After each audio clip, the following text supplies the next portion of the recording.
Welcome a new year. I want to take a moment to pause and reflect. A new year brings perspective. It brings clarity, and it allows us to reset how we lead, work, and prepare for what's next. As we step into 2026, the expectations of leadership and HR will only grow stronger. Leaders and organizations will look to HR not just for solutions, but for foresight. HR will look to leadership for clarity of strategy and establish a partnership to drive organizational health through people. AI will continue to reshape work.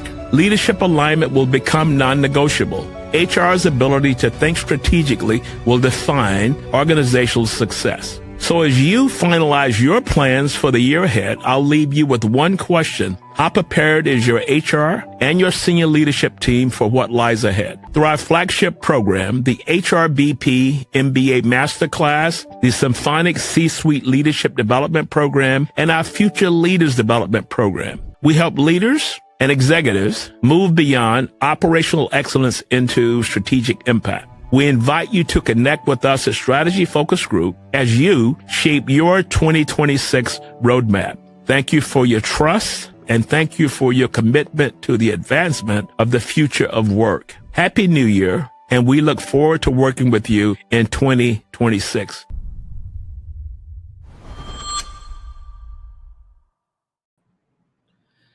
Good morning, good evening, depending upon what part of the world you're in. If it's Friday, it is the CEO series where we explore career journeys, trajectories, the detours, right, left, and U-turns along the way. Our guest today is special.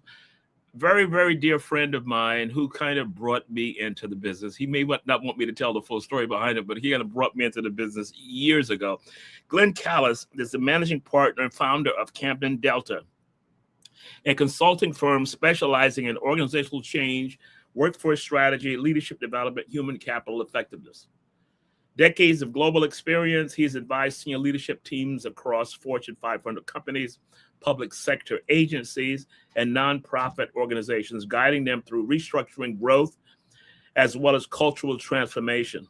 A former partner of Aon Hewitt, former senior faculty member with the Human Capital Institute, he's a trusted voice on ethical leadership, strategic workforce planning, and sustainable change. Remember, behind every title is a story worth telling. And with that, I welcome my dear friend, Glen. How are you, man? It's so good to see you again, Ron. Thank you for being a guest. Illustrious career, still moving. Walk us through the journey. How did it get to where it is today?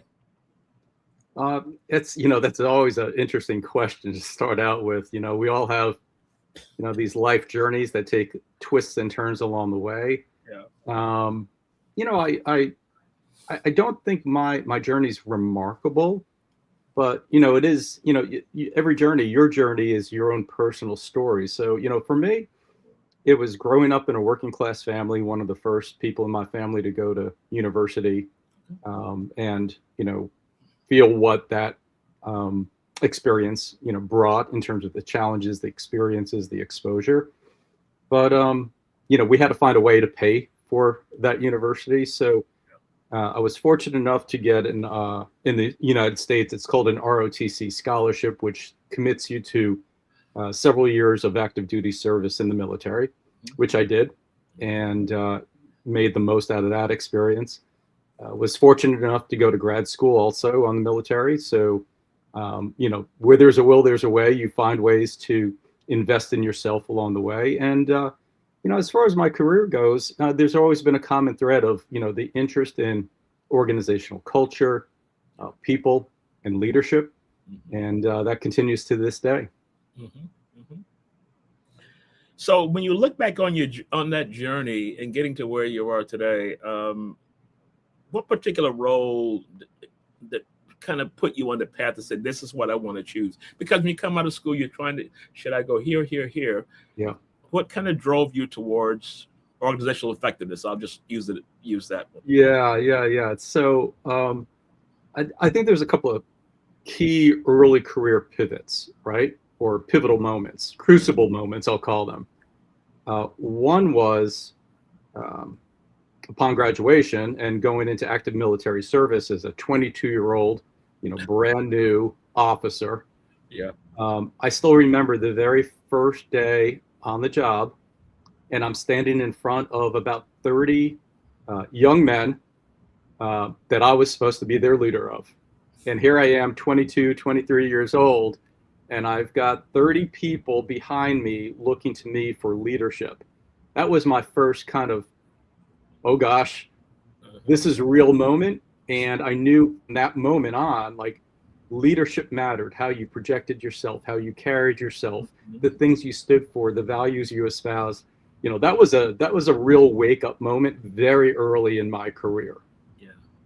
From a professional standpoint, I was very fortunate after leaving the military and going into more of a corporate setting. One of my first opportunities was to help integrate two organizations after an acquisition occurred.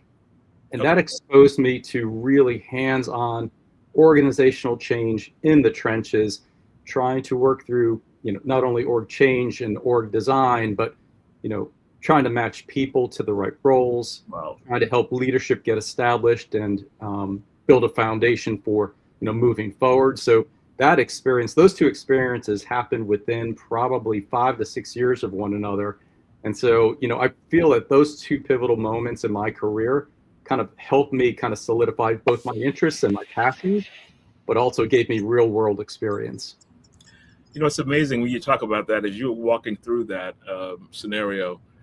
This is what organizations today are focused on. They realize the people piece is the key in making it happen, whether it's M&A or transformation or whatever it is, in trying to do that. And to be exposed to that at such an early age, is that foundational approach? Do you still pull back from that as you talk with clients? And I can reference back to, we had this here and this is the way we approached it. Oh yes. Yeah. Oh, absolutely. I mean, the context is always evolving and changing, as we know. It's, one challenge after another. Let's just talk about 2026. You can't look at a news story without seeing AI as part of the headline, right? Yeah. So if you look back at our careers, there's always these challenges, these new technologies or conditions that change. But those foundational pieces, you're constantly perfecting that experience. Like, you're using the past experience, but you're constantly perfecting it because the challenges or the nuances are constantly in motion. And so we're constantly learning in our field. We're constantly observing the world around us, and we're helping in today's world, in terms of the role that I feel now, is we're constantly helping our clients, contextualize these changes so that they can move their business, their organizations forward and make a great work environment for their people, regardless of the changes or the nuances that are happening in the world around them. Yeah. What were some difficult moments, one or two, that you had in moving forward in your career? That's a good question. I think, for me, there's always been a sense of loyalty. And so once I join an organization, I'm fully committed. I'm all in. And when you get to that point where you're questioning whether or not you're fully in for whatever reasons, I think there's that moment where you're testing your loyalty, your values, your commitments to others and to the organization, and you're weighing that against what's best for me and my family. And that's hard to come to, especially early in your career, right? Mm-hmm. For me, I got to the point in my corporate career where I wasn't being professionally fulfilled. I felt like I needed a bigger, more diverse challenges, greater exposure. And so I made the leap to a large global consulting firm where I felt I was going to get that next challenge. And that led to some additional pivots down the road for me. I think that, early career, that's like one of the biggest, considerations. We all get out of university and, we need to get that first job, right? I think that's a challenge. In fact, I have a 22-year-old daughter going through that transition right now. All right. Getting that first job, so important. I actually think getting that second job or that next job is even more difficult, more challenging. You've got more at stake, more risk. You're walking away from something. So I think for those of us who are earlier in the career, I'd reflect on that. I'd think about that, because that second move to me was really kind of the most pivotal move for me. Big kind of career juncture for me. Yeah. I was when I worked at IBM, IBM Xerox, a lot of major brands, and one of the older sales guys told me one time, we were going through some discussion, and he says, "You will always realize the moment." I said, "What are you talking about?" He said, "The moment when you either gonna continue to do this or you're going to decide to leave and pursue something else." He said, "So you just have to be aware, because that moment is, everybody faces that moment." And I said, "Yeah, you know, Sid is always talking. But the older I get and the more I was working and transitioned through all these companies, I said, he was exactly right." And that's the same thing that you said. Yeah. Well, you could go through, and I've worked with plenty of people who have had 30-year careers with one organization. Yeah. Even within one organization, you're assessing, you're reassessing your path forward, and those changes happen internally. If you're an employee of a one company over a long-term career, you're constantly pivoting or learning new things and picking up new skills that parlay into something else within that organization. So I think we all go through those moments, but you do know it, you do feel it when it's right. It just hits you. Yeah. Yeah. Those moments that you decide that maybe there's something else beyond that. Because when you mentioned, a friend of mine posted the other week that had been in an organization for 25 years or whatever it was, but the back end of that, she went into a meeting one morning and she was laid off. And that was really a huge moment for her, because you were in a pattern and all of a sudden someone came and disrupted that. Yeah. And I've spent a lot of time with former executives or executives who are thinking about and either launching a business or making a transition. And I think for more experienced professionals, that risk, what am I leaving behind versus what I feel that I have to gain? Yeah. It's a heavy decision. It's one that I know people don't take lightly. It's hard. It really is hard, particularly if you have commitments to others in our life. You're not only making the decision for yourself, you're making the decision for you and others. So those decisions are really big. I'll tell you something else, Ron, is there's always been, what I would call, for those of us who kind of are, I don't know, some natural ambition or desire to continue to do more, do better, to push ourselves a little bit more. That itch stays with you. And I could pick up some trail of my career where I knew that itch was coming on. Yeah. But I also had like this vision of what was to be. And, without really, if you don't have that vision of what you want to do, then I'd say sit tight until you've got that figured out. Yeah. But on the other hand, if you've got that itch, figure it out quickly. And when you're ready, kind of move forward. Yeah, scratch it. That itch.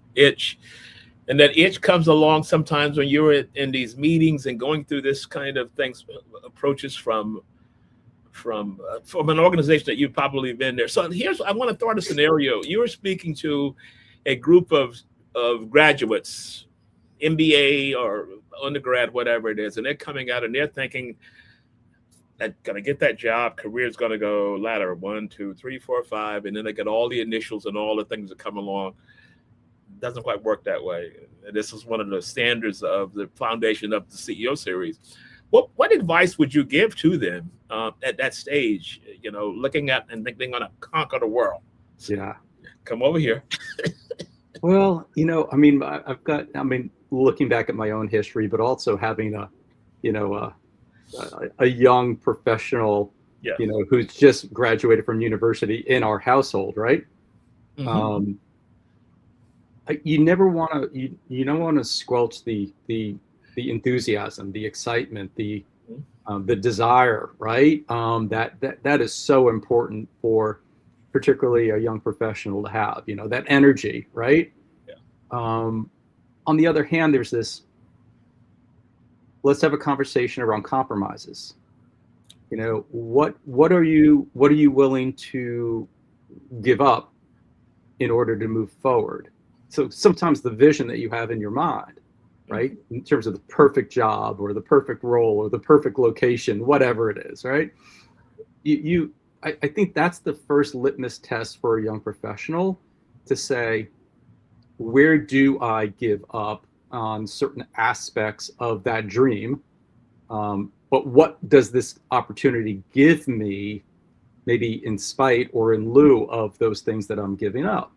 And I'd say, it's always kind of that glasses half full, glasses half empty kind of equation. Hey, if the opportunity is giving you 50% and building some really good core skills, or it's an environment that's going to allow you to learn, develop things that you had not even considered, really kind of start weighing those, intangibles that are part of the opportunity. So keep an open mind. Maybe that's where I'm getting to in terms of bottom line. Keep an open mind. Yeah. I went to a memorial service last night in the city, and a very dear friend of mine mentioned that I asked her how her son was doing. She said, well, he just finished, he went to junior college, and now he's debating whether to go to finish the last part of it and whatever. He said, one of those moments now. And I said, tell him just to breathe. There's no rush. I mean, you're 20 years old. Take some time, think about what you want. Don't just jump and grab something because it's the available opportunity. But then again, that depends upon, what you have on your shoulders. And I think sometimes my mother's always saying, when you reach a situation, just breathe. And it's not as the end of the earth as you think it could possibly be, end of the world as you could possibly be. So when someone is facing those situations, you talk about a 22-year-old. My daughter's been out of school now 4 or 5 years, and she transitioned. Average tenure in organizations probably 2 point something, but now she's a global head of a marketing organization, and she would come in and say, you know what, I just can't do this anymore. I said, that's okay. It's okay to feel that way, but think about what you're going to do beyond that. So as you're talking to these younger people and you're talking to them about opportunities that would come their way, how are they going to make that next career decision? What is a key point as to they should have in their toolkit to, how do I diagnose this feeling of whatever it would be? Yeah. That's a hard question. I think, that's where mentors and coaches come in incredibly handy. Yeah. Bouncing ideas around, when an idea or a feeling is within you, but it's very hazy, it's foggy. There's a glimpse of an idea. Yeah. But it's not real well, formulated. Mm-hmm. That's where, talking to folks, talking to a trusted partner, a coach or a mentor, or your direct, line leader who's, who can coach you on their experiences and their perspectives. Mm-hmm. I think that's kind of foundational for me. I think that would be very helpful for someone like me, and particularly me in the past. Beyond that, I do think it's constantly assessing the environment in terms of what are the needs, what's emerging, what are the opportunities that are evolving out there, how does my skill set, my desire match up to those needs, where's there a gap that I might need to close, and really start thinking through, am I truly prepared, am I truly ready, do I have something to offer that's different enough to help me move into this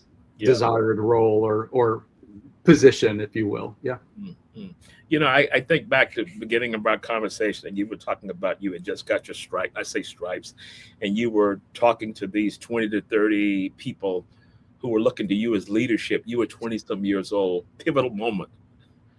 I kind of a little bit scared when I said, oh my God, what would I do in a situation like that? So as you coach leaders across industries, across the globe, what do you think separates leaders who consistently grow versus the ones who says, I'm going to ride this out for 15, 20 years? Yeah. There's a certain, particularly for high growth, high potential leaders, there's a certain restlessness. Now it's got to be tempered, Ron. It can't be too restless, okay? Yeah, I understand. And I'm talking about the norm leader. I'm not talking like an Elon Musk type leader out there. Yeah. You know, but there is a certain restlessness in terms of we can do better. I can do better. There's something else. Let's push forward. Let's explore.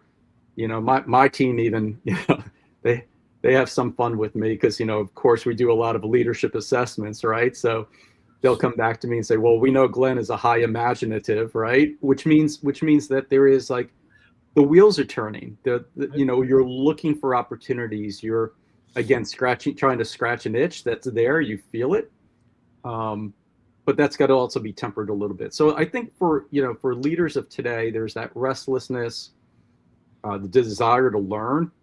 And to be able to put aside things that were good, consistent, and were delivering results, and being real with assessment or assessing, can that model, can those things that we were doing continue to propel us forward? So being very realistic with where success came from and whether or not it'll be there in the future. So being very honest with your business, with your opportunities. I want to do a little shout out for people that are listening in. We got an interesting comment from Sing Hall.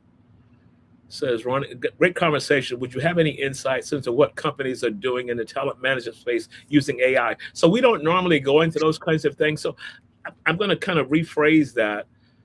You mentioned AI and the disruptiveness of that. How would you coach leaders into this new space? A lot of people are pushing back, don't want anything to do with it. They're putting out all these little picky points to say, we can do this, we do. How do you coach your leadership team to talk about this so-called future and it's highly, highly disruptive? Yeah. You know, I'm not going to pretend to suggest that I know everything that's going on out there. But every day I'm reading, I don't know, 5 to 10 articles a day, trying to interpret, trying to understand, trying to assess. Ron, I don't think leaders really have fully grasped what the change in terms of work, role definition, expectations and performance objectives of people, and also the how of AI in terms of business process change. I don't think anyone really has fully tapped into it at this point. I think most organizations, most leaders are kind of feeling their way. And if we think about the change curve, Ron, I think we're a little bit in that nuance of either avoidance or disregard. Like, if we maybe ignore it, it maybe go away a little bit. But I think we're somewhere in there. I think the greatest thing that organizations and leaders can do is roll their sleeves up, get smart, experiment, look for opportunities. If you're running a business segment or running, key processes, pilot, do a lot of piloting. And we're kind of, I feel we're in an age of a bit of experimentation with AI and learning through that process. On the human side, then, I think as leaders, we need to be okay with fast failure, be okay and encourage experimentation and risk taking. It also provide both that confidence, that empathetic leadership to coach employees through that, maybe that transition, that anxiety that people are feeling, or the unknown that people are feeling. A little bit of that kind of that coach that we all need from time to time to just, instill a little bit more confidence while the world around us is changing. key point you mentioned. Let me just do another quick shout. Peter Piccinini, every week, he first note always is a great way to start the weekend. Peter started in theater, and now he's in wealth management. Jim Moy, he doesn't like me to say this. He's one of the big shot attorneys in Washington, D.C., one of the big shot attorneys in Washington. Nisa Reed, good morning. Thank you for being always listening in on us. LinkedIn user says, great discussion. It came in as LinkedIn user, but I appreciate you. It doesn't give a name. Gary Bland is from Atlanta. Jim Moy said the restlessness issue is real. So as we talk through that, one of the things that you mentioned that I made a note of, you said that you read 4 to 5 articles a day, and I'm the same type person. And I often ask leaders, how do you learn? Because with what we're facing now, you've got to pull from all over. Yeah.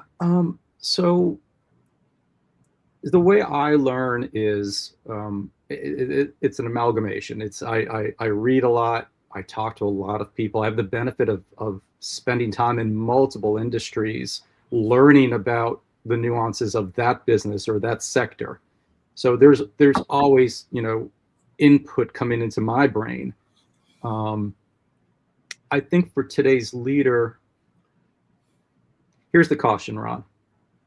As we are so busy working on our business and the changes that are impacting us, our day-to-day job, our people, and we're focused inwardly and maybe downward and maybe too much in the weeds, how are we making time, or what time are we making to step back and do that absorption? And I'd caution every leader these days of, hey, how, are you spending your 10 to 20% time per week, learning, assessing, getting exposed to others and other information from outside your organization or even outside of your industry? So, look at your time. Look at your time. Are you, we're only talking about, let's call it 4 to 8 hours a week of learning, deep learning. I'm not talking about cursory learning, deep learning. So great point. So when you are talking about spending time doing that, and you find leaders that maybe have reached that plateau, these are sometimes the ones who come in and get blindsided because they're not equipped to move forward in their career because of disruptiveness and all those kinds of things. And this is where coaching comes in, mentorship comes in. So the question I wanted to pull back to is that we talked about your experience in getting to where you are today. What role has mentors played in your career trajectory?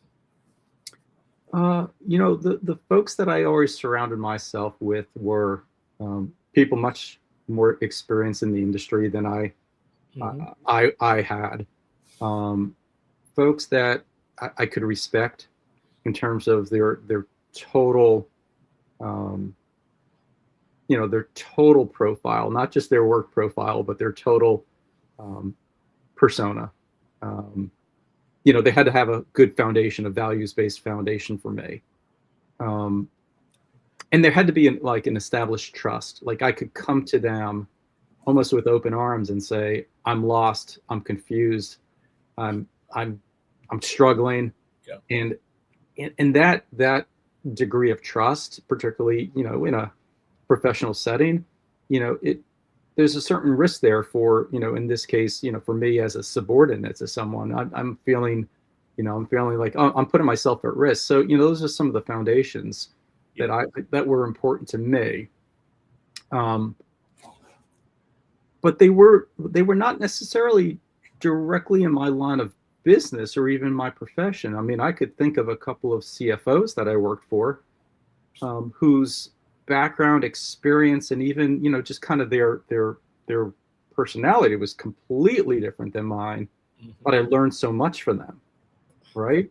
And I'm using CFO as kind of a, as an example there, but, I think looking at a diversity of folks that can give you, again, diverse perspectives that you're not thinking of or that you haven't considered. But I think those foundational things that I mentioned previously, that's what's important. It's like, do I respect the person? Do I value their judgment, their experience? and can I come to them and know and trust that the conversation is going to be between us and remain between us. Okay. So I'm going to put you into another scenario. You're giving a keynote at a CEO conference. They're struggling with AI. They're struggling with workplace culture and all those kinds of things. What are a few key points that you would leave them with for them to think through the role that they're playing here? It's kind of the so-called top of the pyramid, but that could be 1,200, 1,500, 15,000 people under them. Yeah. This is going to sound very superficial. That's okay. But I firmly believe that I don't think leaders have to have the answers. I don't think you have to be the expert.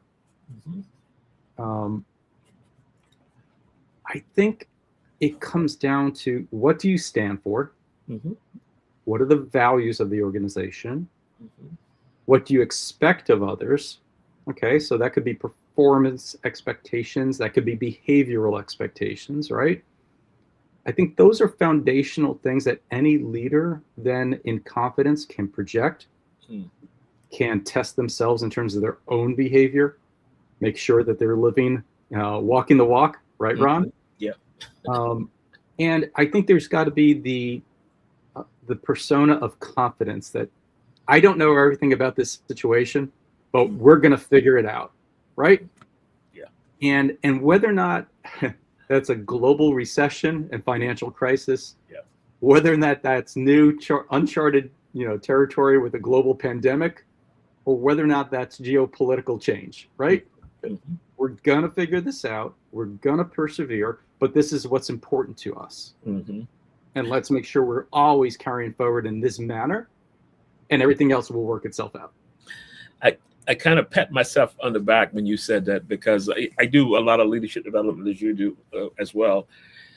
And I always tell aspiring leaders, this could be first level as opposed to it, people that are already here, where the habits have already been formed. I said the three most powerful words you can use as a leader is I don't know, but let's work together and figure it out. That's more than 3 words, but the first 3 parts of that, I don't know. And this is what you were just talking about. So we don't need to be perceived as the so-called answer person. Everybody comes to us for an answer. And I really hit head on with that when I moved to Saudi Arabia, was my first intervention. And it was a lot of the workers were looking for the leaders was always have all the answers. And I said, no, I don't have all the answers. I've been here 2 weeks. I don't even understand the culture and all those kinds of things. So I was glad to hear you, talk about that and trying to build up your leadership so-called profile, if there is such a thing. So the question I wanted to ask, based on that, is that as you've gone through and this transformation, now you're guiding clients and other leaders into this new space, developing those leaders, talking about learning. What do you see as a common thread that's kind of pops up as you go from one company to another company? Are you seeing something as a common thread, disruption with this technology, culture, all those things?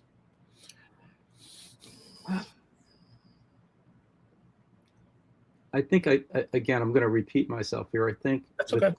The context changes.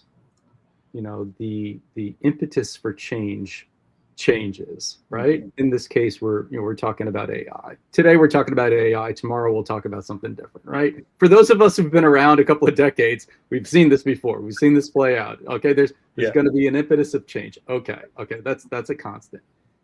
I think based on our recent experience over the past 5 years, Ron, because we have gone through some significant change. I'm not trying to diminish the impact. It's the lack of either cohesion, collaboration, lack of alignment, mutual reliance. Those are the kind of words or conditions that I'm thinking of that we're seeing more and more of these days. And of course, there's some root causes of why people are responding in different ways, right? As both individual leaders, as maybe some cohorts or mini cohorts. Yeah. But when we think about leadership teams, we're seeing this kind of lack of cohesion, lack of collaboration, lack of alignment, and CEOs struggling with keeping the team aligned on board and marching in a similar fashion, maybe not identical fashion. Okay, that's kind of Pollyannish, but let's make sure we're all heading to the right destination in the right kind of way together, right? That's we're seeing so much of that, Ron, and that's all about leadership and leadership team behavior. It's not about the it's not about the conditions, it's about the behaviors. Yeah. As you touch bases with industries and various companies, I'm going to go back to the inner workings inside of an organization, workforce strategy, organizational change. What do you see as popping up that I'm going to say the C-suite, as well as the people under it, what do we need to, what are you seeing that we need to pay a little more attention to? You talked about change and how big change is in trying to navigate what we're heading into now. What are some key themes that you're picking up? Because you do work across the globe, you do work across all these industries. Is there a common theme that's kind of popping up? Well, there's a couple of things, if we look at this on a forecast or projected basis, that are a little concerning. One is not fully appreciating, assessing, or knowing the path for how fast organizations are going to change. Technology, including AI, of course, is fundamentally going to change organizational design. It's fundamentally going to change significant roles and role design and structure within the organization and how work gets done. And I don't think we're fully prepared for that much change in terms of skills and capabilities, where labor is coming from, and what we're expecting that labor to do for us. That, to me, is probably underappreciated at this point by most executives. I think secondly, the concern that I have, and this may be just because of, maybe it's being influenced by more recent events, particularly with Davos happening this week and all, is the disruption in terms, and I'm not talking about geopolitical as much as I'm talking about geoeconomic. I think how business gets conducted, where business gets conducted, and who you're conducting business with, I'm thinking and projecting that there's some significant change on the horizon, and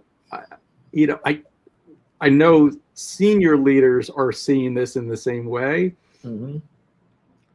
How does that begin to kind of filter down throughout the organization to come to new realities? Global supply chains being significantly changed and disrupted just because of different relationships or alliances.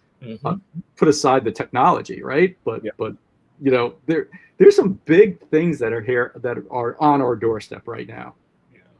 This is why I really made a note when you talked about your reading to stay abreast of what's going on, because I'm possibly going to say I read at least an hour every day, articles or whatever it is, research papers I'm going to summarize. I don't really get into the 20-page kind of thing, but I'm going to pick up key themes in looking at that. So even if I'm in a smaller business, the young lady that I took my dog to get groomed, and she's thinking beyond this and using the Amazon, her location as an Amazon drop-off point that people can come there to do that. And I'm thinking at that level, but I'm doing dog washing, but I'm doing something else. If you scale that to larger organizations, everyone is going to have to think through some version of how this is going to look. Agreed. I mean, we're talking about not only business model change, which is significant, obviously, Yeah. but what happens after you change your business model, right? Yes. Yes. And again, with my focus, it's all on kind of org design, org behavior, and people and leadership. So it's like those are, those are the flywheels that are going to make that business model work. So it's an interesting time to be in the business that we're in. It is that. It is that. So as we begin to close out, I wanted to, you mentioned your daughter's 22 years old, and I'm going to flip this to you. If you could give a couple of pieces of advice to yourself as that 22-year-old, you coming out and I'm ready to change the world, what advice would you give your younger self as that 22-year-old? Have patience. So have a bit more patience. Things will come to you when you least expect it. Sometimes those things that come to you are sometimes masked and not presented in a way that's in your mind. And you've got to kind of peel it back a little bit and see the opportunity from within. Okay. I do think, continue to learn, look for ways to learn, finding new ways to gain exposure. One of the earliest things that I knew that I deeply wanted to gain was exposure to global cultures and doing work in global cultures. Okay. And so, it took me about 8 to 9 years to get there. Mm-hmm. This is where the patience thing comes back in, by the way. Yes. Well, I was in this case, I was a little bit more patient than I wanted to be. But then when it, came at me, it was a life changer. It was just so much fun doing work in just a global context. Yeah. So I think, you can have a vision for the things that you want to be exposed to, that you want to do. But sometimes you have to just let it play out a little bit, and maybe a higher force will, present it to us at some point. Mm-hmm, mm-hmm, mm-hmm. So as we look back, can you think of one moment of your career that you're most proud of? I nailed it. What would that be? I'll give you something that's a little bit more recent. And again, it may feel a little bit esoteric to some, but I think it was important. I think during the early days of the pandemic, when everything started shutting down, and literally 90% of our business just got, shut down. Right? Right. And, as the business leader, I'm looking at finances and cash flow and right? I called each employee and I said, listen, I don't know what's going to happen and where this is going to take us. We've never experienced this before, but here's what I can tell you. And I gave them each a message around their own financial security and what they can expect.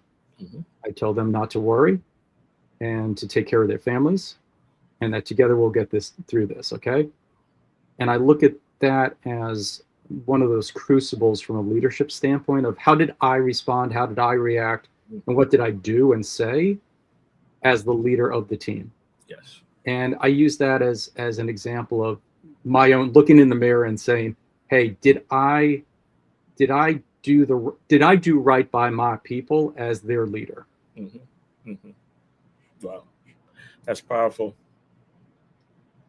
And when you look at it through that empathetic side, people walk away from that differently because you walk through the technical aspects of it, but you wanted to make sure that they were okay, their families were okay. You use all the keywords in doing that, so which is very important. As we aspire to be leaders of whatever it would be in that space. What are you most excited about as you look out into the future? It's Ron, in our business, it's constantly figuring out the next pivot. We're trying to figure out right now, how is AI influencing the deliverable of our services or the deliverance of our services, the products or features that we're using as part of those services? And we're responding to what we're constantly responding to how the market is changing and what clients are asking or demanding for, right? We're also trying to change expectations. A lot of times our clients, their experience working with one provider versus the way we want to go about business, it kind of like you have to untrain their minds, their brains around, well, that might have been your experience there, but this is how we do business. And it's hopefully a refreshing change for them, right? Of course.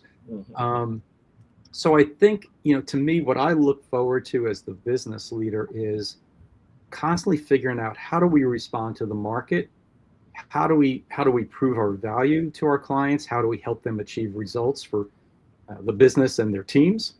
And then also, to me, it's always working with our team at figuring out, how to make that happen. It's the creative process, Ron. I think that's what I always look forward to, is that creative process, but adjusting to, rapidly changing market conditions. Glenn, thank you so much for being a guest on the show. My pleasure. Been looking forward to this conversation because, as I said, you and I we counted the numbers up as we were starting out, but double digits. We leave it at that double digits. So that's great. Thank you so much for making the time, and I need you to hang on as we close out, because there's some things I want to talk to you. For the people that's listening in, like, share, let everyone know about what we're doing here. And it's about the journey of your career and the twists and turns, because the ladder is no longer a gift. That's not going to work anymore. And this is what the CEO series is about. So thank you, everyone, for listening in, and we'll see you next Friday. If it's Friday, it is the CEO series. So thank you so much. Peace, everyone. Take the CEO series with you anywhere, anytime. All episodes are now available on Apple Podcasts, Spotify, and major streaming platforms. It's not just an interview.